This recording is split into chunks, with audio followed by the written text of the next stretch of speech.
तो वही कुछ-कुछ ऐसे कमेंट्स बीच में आते हैं कि ये जो दुनिया है ये तो केवल रईस लोगों के लिए है और करीब 1% पूरी जनसंख्या का 1% जो लोग हैं, वो हैं अति रईस और ऐसा लगता है कि बस उन्हीं के लिए ये दुनिया बनी हो, वो जो मर्ज़ी कर लें क्योंकि अति पैसा है और बाकी सब तो संघर्ष कर रहे हैं जीवन के लिए और फिर ये भी कि अगर ईश्वर है, अल्लाह है, कोई बड़ी शक्ति है,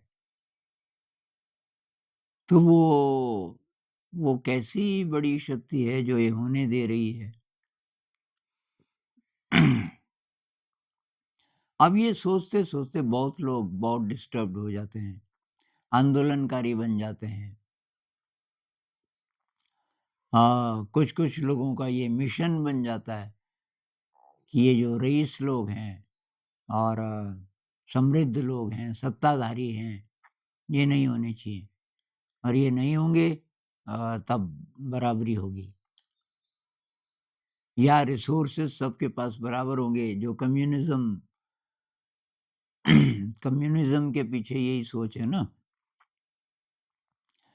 कि जो रिसोर्सेज़ हैं वो अगर उनका समान वितरण हो जाए सब लोगों के पास, ये गरीबी-अमीरी की जो खाई है वो ख़त्म हो जाए, तो तब अच्छा समाज बनेगा।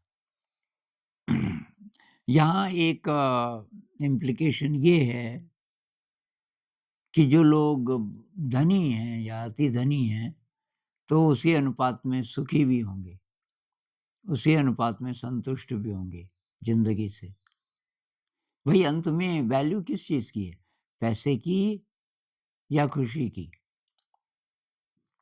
किसी के पास पैसा है बहुत ज़्यादा, लेकिन वो संतुष्ट नहीं है, खुश नहीं है, तो वो ठीक है कि कोई गरीब आदमी है, बाहर से देखने में गरीब लगता है, उसके पास साधन बहुत कम है, ज़िम्मेदारी भी है, परिवार भी है, लेकिन गुज़ारे लायक कमा लेता है और वो खुश है, संतुष्ट है। उसकी ये महत्वाकांक्षा नहीं है कि और पैसे आएँ। तो तब क्या बोलेंगे कौन ठीक है? सॉरी। तो वही ये नज़रिए की बात है, आप किस नज़रिए से देखते हैं ज़िंदगी को और किसको आप दौलत बोलते हैं? तो मेरे लिए तो भई ये जो जिसको आप दौलत बोलते हो, तो वो सब अंदर की चीज़ें हैं। दौलत बोलो खुशी बोलो, ये बाहर की चीज़ें नहीं हैं। ये डिपेंड नहीं करती किसी भी बाहर की चीज़ पर।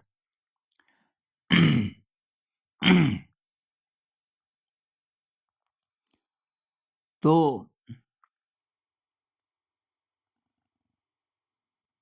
अगर हम इसके पीछे पड़ जाएँ कि एक्चुअली मुझे क्या चाहिए? क्या मुझे ये चाहिए कि मैं जो अति धनी हैं उन्हीं के बराबर मैं भी हो जाऊँ?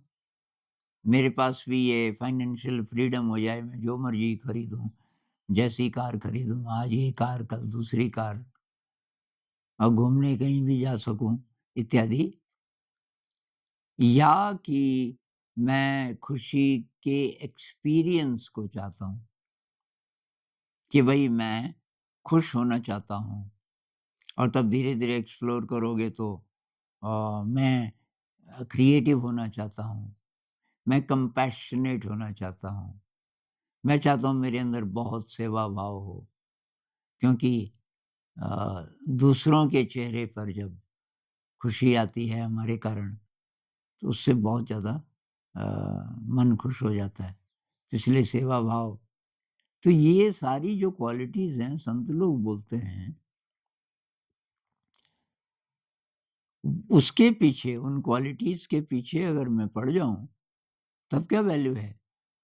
ये बाहर के जगत में जो धन-दौलत है, ऐश-आराम है, जो नाम है, जो पद है, जो अथॉरिटी है, उस सब की वैल्यू क्या होगी मेरे लिए? कुछ भी नहीं होगी।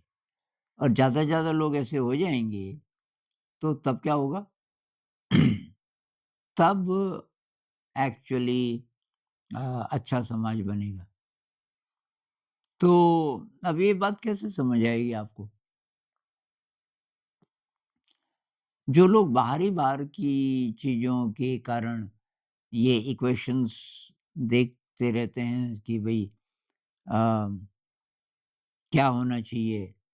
वो कार्ल मार्क्स हो, चाहे और समाजवादी लोग हों या चाहे हमारी अभी की जो अभी की जो अ, डोमिनेंट फ़िलॉसफ़ी है, सब जगह से यही संदेश आता है कि जो रईस हैं, वो अच्छे हैं।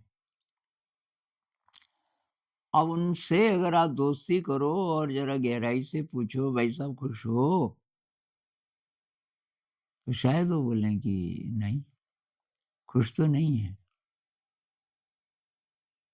और दूसरी बात, कितना स्ट्रेस है, कितना टेंशन है, ज़िंदगी कितनी नकली हो गई और कितनी भाग-दौड़ है, चाहे बाहर की भाग-दौड़ पैसे के लिए या साधनों के लिए नहीं भी हो, लेकिन मन तो भाग ही रहा है ना, मन में इच्छाएँ हैं ही हैं।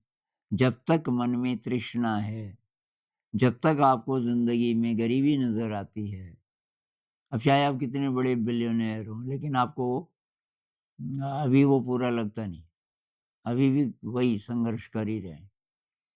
तो तो वही शॉर्टकट ये है कि अगर आप इधर ध्यान देने लग जाएँ कि यार ज़िंदगी में एक्चुअली क्या चाहिए? बुद्ध ने क्यों छोड़ा घर? वो तो राजकुमार थे, क्या कमी थी? शादी हुई, पत्नी बहुत प्यार करती थी, सब छोड़-छाड़ के चले गए, क्यों? और बुद्ध ये अकेले नहीं हैं। अ, बुद्ध जैसे करोड़ों-करोड़ों लोग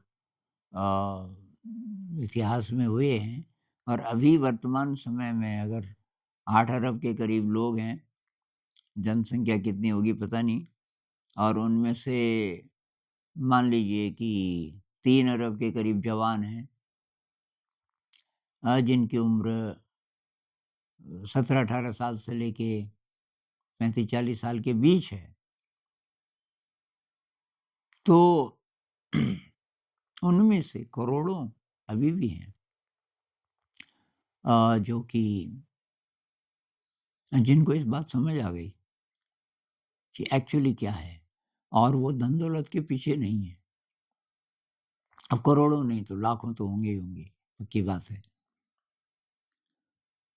तो हमें भई इन लोगों को स्टडी करना चाहिए जिन्होंने छोड़ा, छोड़ा क्यों? और बहुत मिल जाएँगे, और वो साधु संत हैं ज़रूरी नहीं। उनमें से कई ऐसे भी हैं कि बड़ा जॉब छोड़ दिया और कोई छोटा-मोटा काम कर लिया और अब खुश हैं। परिवार है, सब उसी तरह जी रहे हैं जिस तरह और लोग, लेकिन उन्होंने ये अप्रोच बदल दी। अब उनकी प्रायोरिटी ये है कि मुझे भई अंदर से खुश रहना है।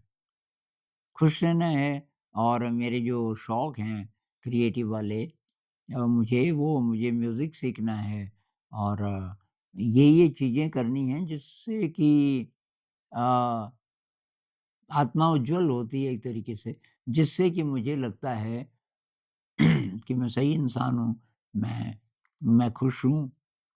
तो तब वही बात आ जाती है। साधु संत लोग जो बोलते हैं, तो वो यही बोलते हैं कि भई ये जो बाहर बाहर की चीज़ें हैं, उतनी कर लो जितनी ज़रूरी हैं, लेकिन फ़ोकस इधर होना चाहिए कि मैं खुश हूँ। अब कई सवाल आते हैं, शादी करनी चाहिए कि नहीं करनी चाहिए, वो फिर क्लियर हो जाएगा। आपकी एनर्जी किस प्रकार की है, और आप खूबसूरती से जीने के लिए क्या चाहते हैं, तो किसी-किसी के लिए अकेला रहना ठीक होगा, किसी के लिए शादी भी ठीक हो सकता है, ये आपको देखना पड़ेगा। तो ये ऐसे ही मन में आया कि एक कमेंट था शायद 2-3 दिन पहले कि भई 1 ही प्रतिशत लोगों के लिए है ये दुनिया, ऐसा नहीं है।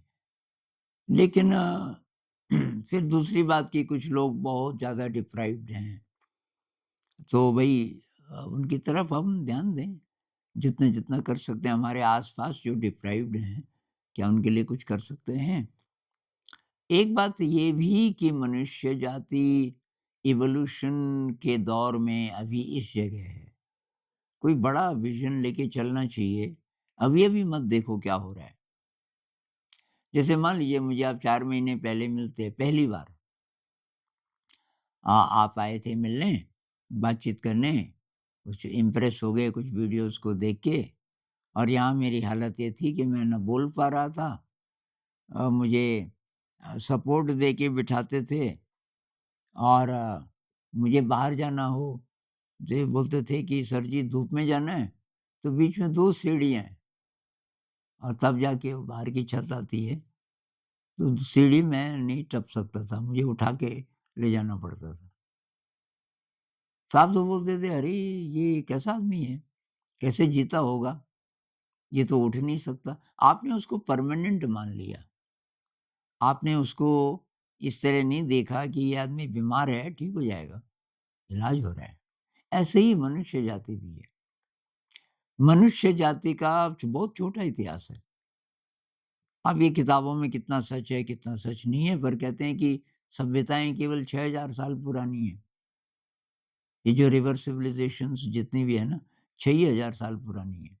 ये सिंधु घाटी की सभ्यता हो या मेसोपोटामिया की हो, उससे पहले कि हमारे पास ये भाषा नहीं थी, लिखित भाषा नहीं थी और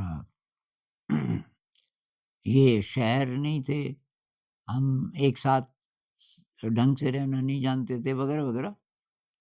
तो ये तो बहुत कम टाइम है और कि हमने बोलना सीखा 40-50 हज़ार साल पहले, तो ये बहुत कम टाइम है एक्चुअली। तो ये दौर है और ये अ, ट्रांज़िशन का दौर है। अभी मनुष्य को अकल आ रही है धीरे-धीरे। पिछले कुछ दशकों में ध्यान की अवेयरनेस बहुत ज़्यादा बढ़ गई। अब आप थोड़ा रिसर्च कीजिए, ये अमेरिकन स्कूल्स में बढ़ता जा रहा है ध्यान। अब केवल ध्यान की प्रैक्टिस से भी नहीं होगा, जो बेसिक जो टेंडेंसी है मन की अगर वो वही है कि मुझे रईस बनना है, मुझे अच्छी जॉब चाहिए, अच्छी का मतलब ज़्यादा पैसे वाली, चाहे टेंशन भी ज़्यादा हो उसमें, तो लेकिन वो भी क्या पता बदलेगा धीरे-धीरे। मतलब वो मेडिटेशन को अडॉप्ट कर रहे हैं। साइंस साइंस अब ऐसी जगह पहुँच गई है कि साइंस भी बोलने लग गई है इन चीज़ों के बारे में कि मेडिटेशन से जो आपके आपका ब्रेन रीवायर हो जाता है वगैरह। ग्रैटिट्यूड का अभ्यास वगैरह, कंपैशन इन सब चीज़ों का साइंस अभी अ, विकसित हो रहा है धीरे-धीरे, धीरे। तो आने वाले समय में मेरे ख़्याल से ये पूरी शिक्षा व्यवस्था ऐसी हो जाएगी कि वो उस पर बेस्ड होगी कि भई बच्चों को इस काबिल बनाना है कि वो कंपैशनेट हों, क्रिएटिव हों, उनमें सेवा भाव हो और स्किल्ड हों, इंटेलिजेंट हों, उनको मशीनों का ज्ञान हो, तो वो बाहर की दुनिया में भी सफल हो सकते हैं। वो जब मर्ज़ी ज़्यादा पैसा चाहिए तो कमा सकते हैं, लेकिन एक्चुअली वो अ, अंदर से इवॉल्व हो रहे हैं। वो अंदर से लगातार अच्छे इंसान बनते जा रहे हैं और जब ऐसा जब हो जाएगा, तो तब हर चीज़ बदलेगी हमारी टेक्नोलॉजी पॉल्यूटिंग नहीं होगी। अभी जो पर्यावरण को लेकर बहुत सारी चिंताएँ हैं, वो सब नहीं होगा। अभी जो अ जो भेद है गरीब और अमीर में, वो भी इतना नहीं रहेगा और रिसोर्सेज़ वग़ैरह वो अपने आप होता है। रिसोर्सेज़ का सही वितरण तब होगा जब इंसान अंदर से बदलेगा और वो बदल रहा है धीरे-धीरे। अब हम अपने लाइफ़ टाइम में नहीं देख पाएँगे अगर पुनर्जन्म होता है तो कभी न कभी हम उसका हिस्सा होंगे। तो बस ये कोई आज कोई फ़ोकस्ड थीम नहीं था मेरे मन में। यही था कि ये जो गरीबी-अमीरी का ऑब्सेशन हमारे अंदर जो इतनी चिंता होने लगती है कि इस जगत में ये क्या है? जो रईस हैं उन्हीं की इज़्ज़त भी होती है, उनके पास बहुत पैसा है। जो गरीब हैं वो अब नौकरी कर रहे हैं ऑफ़िसों में और बहुत मर-मर के जी रहे हैं, ये क्या है? तो भई इसमें एक तो एजुकेशन का अभाव है, जो बहुत कम साधन वाले हैं, जिनको लगता है कि मेरे पास कम साधन हैं, उनको अगर सही एजुकेशन मिल जाए कि भई एक्चुअली तुझे क्या चाहिए खुश होने के लिए, तब शायद आपको पता चले कि उनमें से ज़्यादातर ठीक-ठाक हैं, खुश रह सकते हैं। लेकिन उनको पता नहीं कैसे। आज इतना ही बात करते हैं, तो फिर कभी। नमस्कार।